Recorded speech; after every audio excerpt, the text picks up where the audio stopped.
I'm hard-pressed to find a flaw. I believe he can be a champion. Two of boxing's brightest young fighters. What a shot! Undefeated Michel Rivera. Michel rings the bell! Unbeaten Frank the Ghost Martin. Down again, and the fight is over! Who will make a statement in one of boxing's deepest divisions? Michel Rivera versus Frank Martin. Saturday, December 17th, live on Showtime. Calling all hoop fans. Today's video sponsor, DraftKings Sportsbook, is dishing out some can't-miss offers for the holidays. Calling all new customers. Sign up for DraftKings using promo code SMOKE and bet at least $5 on any pregame moneyline wager. If the bet hits, you'll walk away with $150 in free bets to cook up even more wins. If Sportsbook isn't available in your state, don't sweat. You can still win big. Go check out DraftKings Daily Fantasy, available now for all customers. Download the DraftKings Sportsbook app now. New customers use the promo code SMOKE and receive $150 in free bets if their bet hits by placing a $5 pregame basketball wager. That's promo code SMOKE, only at DraftKings Sportsbook.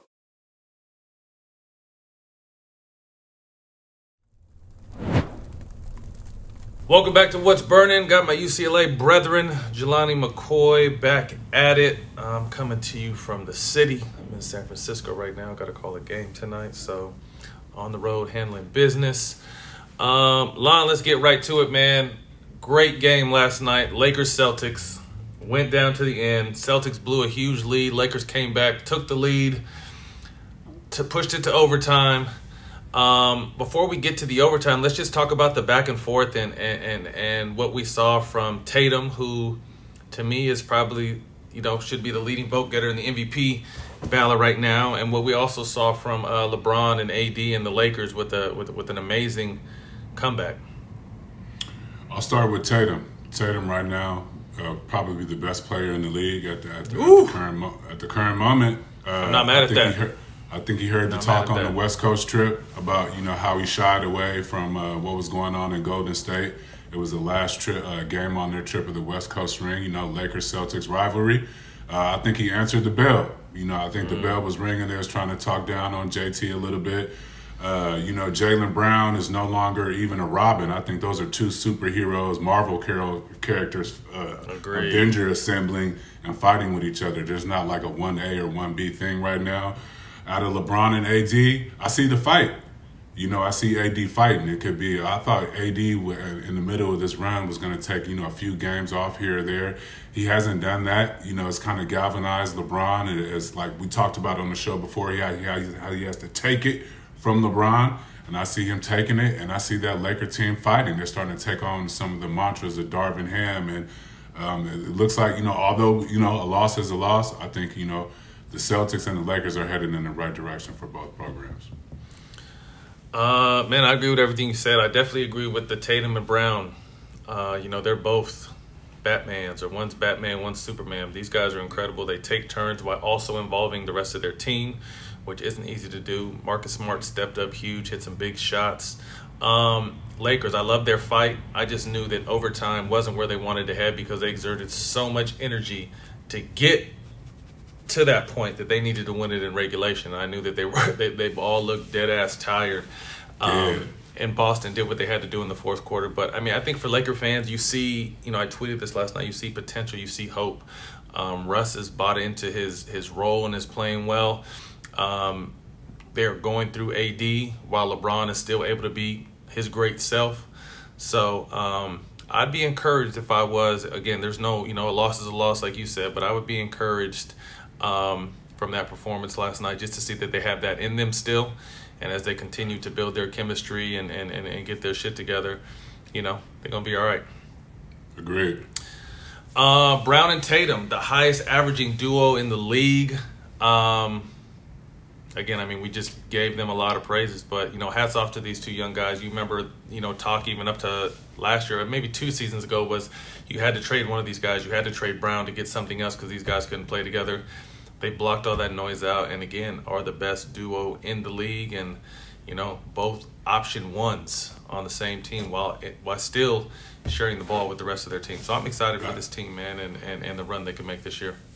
Absolutely. You said it all right there. They're playing through their teammates as well. It's not just sometimes it is your turn, my turn, but in the middle of your turn, my turn, Williams, Marcus Smart, other players are getting an opportunity to express themselves. Absolutely. Man, the Brooklyn Nets 8-2 over the last 10. Very impressive. KD over that stretch is 30 points, 7 rebounds, 6 assists while shooting 60% during that stretch. How do you look at Brooklyn now that the outside noise has subsided? These guys are playing good basketball. Kyrie's playing good basketball. KD is being KD. These guys are, kind of getting their chemistry with the guys that were out before. TJ Warren's back. Obviously, their shooter is back. Thoughts on Brooklyn? And are you a believer in them yet, or you still need to see more? Just a lot of talent. I think we need to see it just a little bit more, but that's a lot of talent. KD probably the most efficient scorer, maybe in NBA history, definitely right now. Kyrie's getting a chance to, get all the shit, off his play basketball. Just come out and play basketball, not worry about his brand and, really just going out there and losing himself on the court. I see Jacques Vaughn, again, kind of similar to the Lakers. I see a new coach coming in and implementing new ideas and a new culture, so to speak, for Brooklyn. They've been through the most thing out of any team probably in the league the last couple of years. But I see this team, peaking. They're peaking at the right time. We're coming after Christmas. After Christmas, there's another jump in the league before the All-Star break. And then All-Star break happens and then the real league starts showing up. But I see them peaking or trending up at the right time. Yeah, I agree. I think on the last two teams we touched on, I think obviously right now is just kind of you see what you get and see what you have. But, we know post All-Star break is when that real run starts, and I expect both these teams to, be in the mix. I'm not sure if they're contending. I think if one of these two teams could contend, it would be Brooklyn. But that's saying a lot. The East is powerful. But, I agree they're both trending in the right direction. Headed back to the Western. Go ahead. But to about MB, they may or may not be a top seed, but does anybody really want to see Brooklyn or LA if they get into the tournament at the end of the day? 8, 7, 6, whatever it is. Does anybody really want to see? Yeah, exactly. You have to work. You have to really work. Headed out west to the Grizzlies. Have won 6 in a row with no Bane. Grizzlies are coming out party was last year. Second in the West. Currently, they're second in the West. What do you see in this team? Do you see this team as a real Western Conference contender? Do they need Bane? Do they need another piece, or do you like what they have? They need Bane. They need all their pieces, and they might need another piece. We don't know what that piece is. We don't know who's sitting at home or who's going to be on the waiver wire or who's going to move around in the trade deadline. But they are the class of the West right now. The youth movement is taking charge of the beginning of the season. Yeah. And I think with the Pelicans, with the Grizzlies, we're seeing what the exuberance of youth brings to you in today's league. I think these two teams, both of them could use a man or two or a move or two. But right now, they're jamming. As long as they can stay healthy and their top players can continue to shine in the way that they have, they might as well, stand back. Sometimes the youthful, they don't know any better. They're just out there hooping. They're not getting any pressure or any of this other shit that, we talk about, or the media talks about.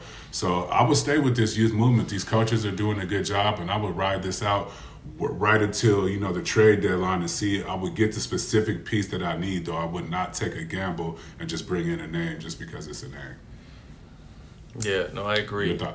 My only question with this team is Bane that true number 2 in the playoffs, or is it Jaren Jackson? I think that would be a huge step for both these guys. Obviously, during the regular season, Bane is having a career high right now.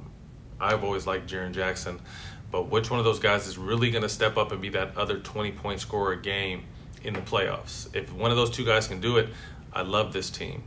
If they're not, is that what they're missing to be consistent? But again, this team is different. This team is young. It's fun, and you never really know where you're going to get it from this team. That way, what makes them so dangerous too. So obviously, Moran is that consistent, but I want to know who. Obviously, Bane has stepped in that role. He's been injured of late, but stepped in that role this season. But can he be that piece during the playoffs? Is my question. Is it Dillon Brooks? Is it Dillon Brooks? He's a capable. He steps up in the playoffs too. He's a clutch two-way player in the playoffs. So it'll be interesting to see. They got a lot of good young pieces. Next up, Money Talks, presented to you by Moneyline, the only money app you'll ever need. Along with so much money going on right now, I just think it's so important to have a plan. Money is getting thrown out to high school kids now and the NIL stuff and obviously college, and then you know what kind of money the pros are bringing. So very important time for people to have an institutional plan with this money. Thoughts on that? Bar institutional plan. You know, that's what you have to have nowadays. You got to keep your off the court together with social media. You know, there's an opportunity, like I said, for you to make a bag. If he's hit it, high school players can make a bag right now, you know, and make a decision on where they go to college. You know what I mean? Really, that can really control your journey if you can, you know, monetize this situation and learn how to take care of yourself and your family.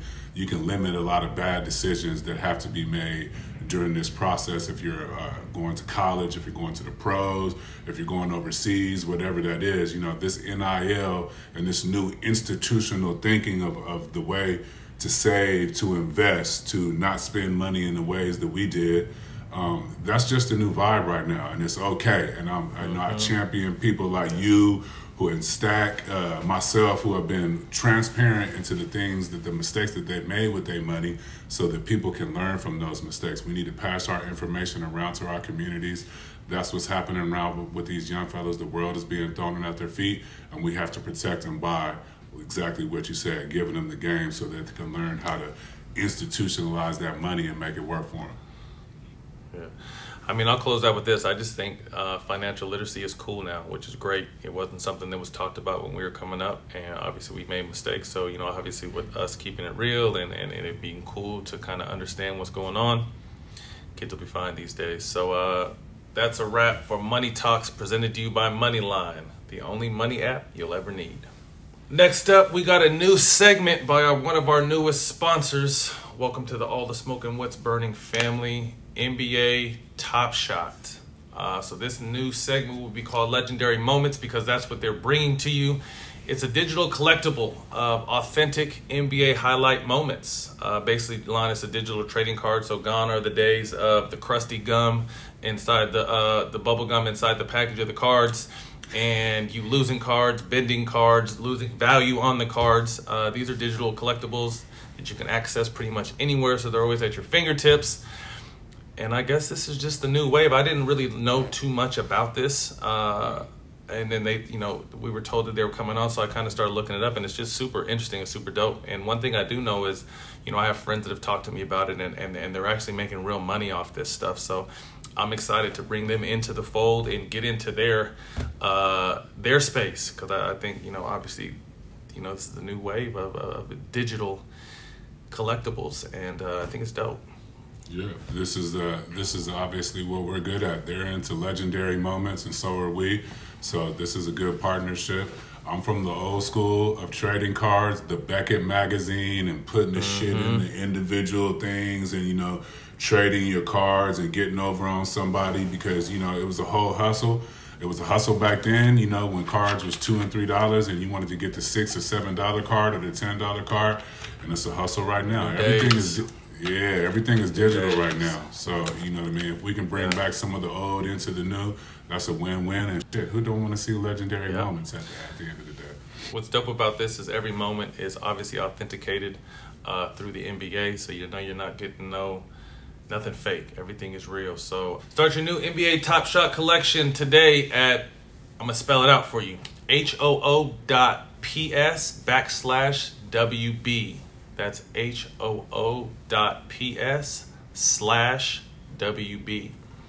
And you'll get closer than ever to the game and the players you love. Make sure you guys sign up today. Next up on the radar, presented to you by DraftKings. Lon, we got odds on favor right now for NBA Coach of the Year. Let's start out there in Boston. Shout out Joe Mazzulla. He's odds on favor right now at plus 130. I mean, this guy's an interim coach. This team's had a lot of turmoil. In the offseason, they've been able to turn it around, have the best record in the league.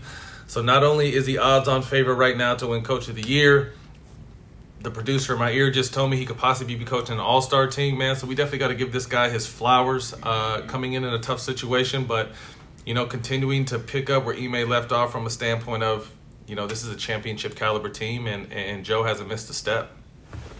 Hasn't. He got two young hogs. He got two young hogs he got to take care of too. So he's continued on the winning tradition that they laid, the foundation that they laid, and he's added something because them boys look like they with the shit now. So you know what I mean, maybe that's coming from him. Yeah. They got a taste of it last year. Next up, my guy Willie Green over out there in New Orleans at plus 350. Will Hardy, another new coach that actually came from the Boston staff over there in Utah's plus 550. Mike Budenholzer plus 1,000. And then the Sacramento Kings coach Mike Brown is also plus 1,000. So it'll be interesting to see. It's rounded out by Jock Vaughn at plus 1,400. But interesting to see, you know, obviously still early in the season, but, you know, a lot of deserving coaches up there, and it'll be interesting to see who pulls away with that. But that's On the Radar, presented to you by DraftKings. All right, closing thoughts. Lon, we just dropped a documentary called Revolution, where I was the first contestant. We have more to come. Real dope learning experience, you know, for it being our first doc together. You know, obviously areas we can get better in, but it was a good learning experience overall. I've been getting some pretty positive feedback from it. Dropped yesterday, so you guys can check this out on Apple and Amazon. And again, man, it was definitely dope working with you. Obviously, we're working together now. You're filling in for Stack, but, you know, we also have, you know, what we're doing behind the scenes, too, in content production. So thoughts on this and how we can continue to evolve in this space? This is independent film trapping at the end of the day. We didn't have a big, huge budget to work with. What we put together, I thought, was beautiful, considering we had a great director. Jocelyn is also on the Showtime family in charge of the Mahmoud Abdul-Rauf doc. So we're not even the same people we were when we started Revolution. Man, and I think we learned so much about the space, and we're already including other athletes and giving them a platform to collaborate with and bring their production companies with us. So it'll be an athlete FUBU thing moving forward. You know, I can't wait till we can make our announcements on, you know, our production partners and some of the plans for the series moving forward. You know, we're athletes, we're people of color. We were up against a lot of boxes, and you know, and I just want to take my hat off for you and thank you again for trusting us with being a part of this project, because like I said, you went first. You know the constraints and everything, what we worked against, what we fought for, what we're still fighting for to make it the series of all series. Obviously, it was, we welcome the critique because, you know, we're in the space. We want to make things better. So you know, it was a great experience. It's everywhere. Apple, Vudu. You know what I mean? Xbox, you know, we got a wide net where it's casted. 1091 has been a great partner. You know, Dangerous Minds, Media 34, we up. It's only going to get better from here. And I'm just proud, like I said, I'm proud of you. I'm proud of us. And like, I like to give me your feelings about how you feeling about being in this space. You're in the space, but this, you know, this was your baby. This is our baby. Yeah. No, I mean, it was just with learning the ins and outs of production was the crazy part. You know, working with the small budget and kind of showing and proving, you know, throwing up some of my own money and the back and forth and the stops and starts. So again, I think it was a great learning experience. I think we took our knocks, would still be able to present, you know, a solid project. And again, to me, you know, with the athletes coming next in the series, in the Revolution series, the people we're partnering with, we're going to up our game. So again, excited for everybody to see it. Make sure you check it out everywhere Jelani said. All right, man. So the NBA decided to rename awards. We're going to talk about some of these name changes. Agree with some, don't agree with some. But let's close out. We're starting with Michael Jordan, MVP award. Not mad at that. Very well done. What else are we doing here? Very well played, NBA. Yeah, yes. Good job. That was a good one. Hakeem Olajuwon, Defensive Player of the Year award. Not mad at that. Rolling. Hakeem the Dream, he's a big. The league used to be all about bigs. There's a couple bigs on this list, but not mad at Dream at all. Absolutely. Next up, Wilt Chamberlain, Rookie of the Year. Not mad about this one either. Good choice. No, I mean it. Wilt to still. Yep. Wilt, he's tough. Next up, the one I did not like, with all due respect to Mr. John Havlicek, the Sixth Man of the Year trophy. I don't agree one bit with this. I think that, again, with all due respect to Mr. Havlicek and what he was able to do in his career. Jamal Crawford and Lou Williams, you know, the only 3-time Sixth Man of the Year award winners. I think they could have did better naming this award, considering you have guys that set the bar for the award.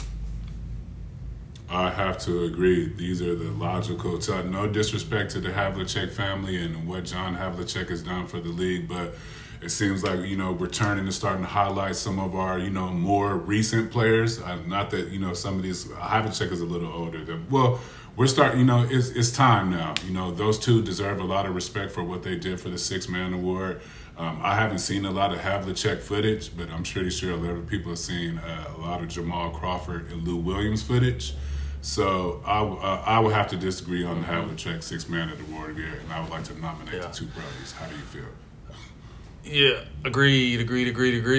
Last but not least, the Most Improved Award will be named the George Mikan Award. Don't really have an issue with this. Like I said, Jamal and Lou jumped out because, again, they set the bar, the only 3-time winners.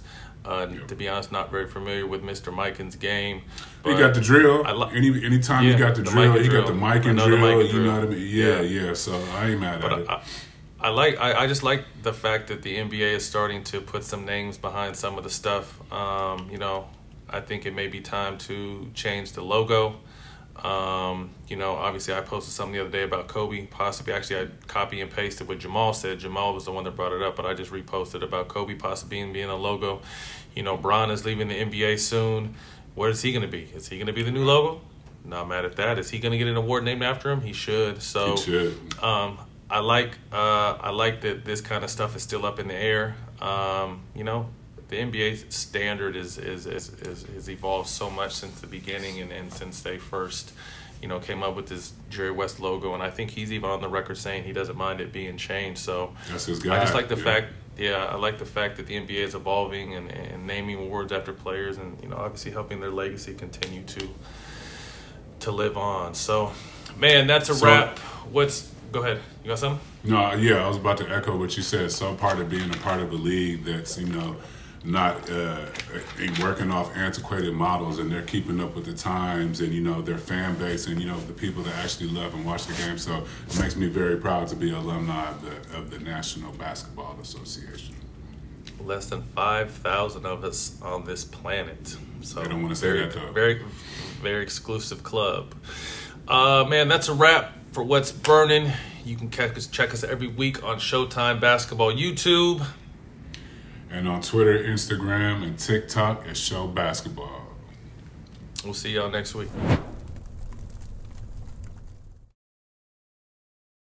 This is the one place I thought I'd never run into you. Who'd you piss off this time? Another admiral. You will have 3 weeks to teach them how to fight as a team And how to come home. Whoa! Those are your pilots. Smoke in the air! Smoke in the air! You know what happens if you go through with this. I know what happens to everyone if I don't. Come on!